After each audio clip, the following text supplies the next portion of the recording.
आले माझ्या बाळाला भूक लागली, माझं बेबी भातू खाणार भातू, माझे बेबी दूध पिणार, माझ्या बाळाला चप्पा देऊ का चप्पा.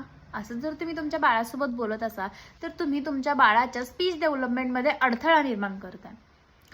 तुम्ही जेव्हा बाळासोबत रिपीटेडली तेच वाक्य तेच शब्द बोलत असता त्यातूनच तुमचं बाळ बोलण्यास शिकत असतं, त्यातूनच बाळाची व्होकॅब्युलरी आणि स्पीच डेव्हलपमेंट होत असते. पण तुम्ही बाळासोबत रिपीटेडली हेच असं चिऊ काऊ भातू चप्पा असे जर शब्द वापरत असेल तर बाळ हेच शब्द शिकतं आणि हेच शब्द बोलायला लागतं.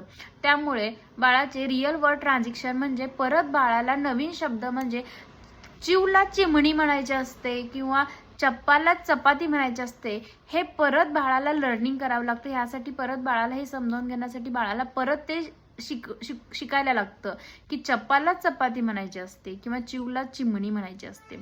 आणि जर तुम्ही बाळासोबत स्टार्टिंग पासूनच जर व्यवस्थित प्रॉपर चपाती चिमणी कावळा असे शब्द जर बोलत असेल तर बाळाची त्यामधूनच ग्रामर डेव्हलपमेंट होते, बाळाची स्पीच डेव्हलपमेंट होते, बाळाचे प्रोनाउन्सिएशन चांगले होतात.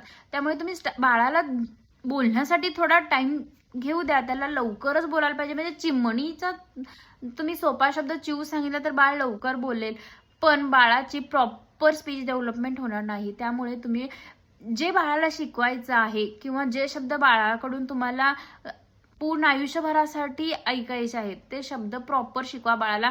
चिमणीचं चिव किंवा दुधाचं दुधू असं जर शिकवत असाल तर बाळाचं स्पीच डेव्हलपमेंटमध्ये तुम्ही अडथळा निर्माण करताय. बाळाला लेट बोलणं शिकू द्या, काही प्रॉब्लेम नाही. 1 2 3 महिने 6 महिने लेट होईल, पण बाळाला जे तुम्ही बोलायला शिकवता ते प्रॉपर शिकवा. उगीच चप्पा खाणार का दुधू खाणार का असं म्हणून बाळाच्या स्पीच डेव्हलपमेंटमध्ये अडथळा निर्माण करू नका.